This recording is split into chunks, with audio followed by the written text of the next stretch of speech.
ఎన్ని ఉన్నాయి సార్ మొత్తంగా కత్తిపోట్లు? మొత్తంగా కలిపమ్మ మెడ మీద ఒక చిన్నవి ఇవన్నీ కూడా 15, తర్వాత పొట్ట మీద ఒక 3 నుంచి 4, వెనక వైపు ఒక 2, ఈవెన్ తొడ మీద కూడా ఒకటి ఉంది. అలాగా మొత్తం కలిపి ఒక 20 నుంచి 20 to 23. ప్లాన్డ్గానే వచ్చాడా సార్, లేకపోతే నార్మల్గా నైఫ్ తీసుకుని వచ్చాడా? ఆ నైఫ్ ఎందుకు తీసుకెళ్ళావు అనే క్వశ్చన్ కూడా మేము కూడా అడగడం జరిగింది. దానికి అతను చెప్పిన సమాధానం ఏంటంటే ఎవరైనా కనుక నన్ను చూస్తే వాళ్ళని బెదిరించి వెళ్ళిపోదానికి తీసుకొచ్చానని చెప్పినాడు.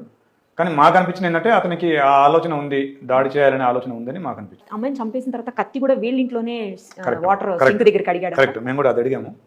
కత్తి ఏం చేశారంటే స్టాబింగ్ చేసిన తర్వాత ఆ కత్తిని అక్కడే వాళ్ళ ఇంట్లోనే కడిగి మళ్ళీ ఆ కత్తిని తీసుకొని వెళ్ళిపోయాడు. వెళ్తూ అతనికి బ్లడ్ స్టెయిన్స్ ఉన్నాయి షర్ట్ మీద.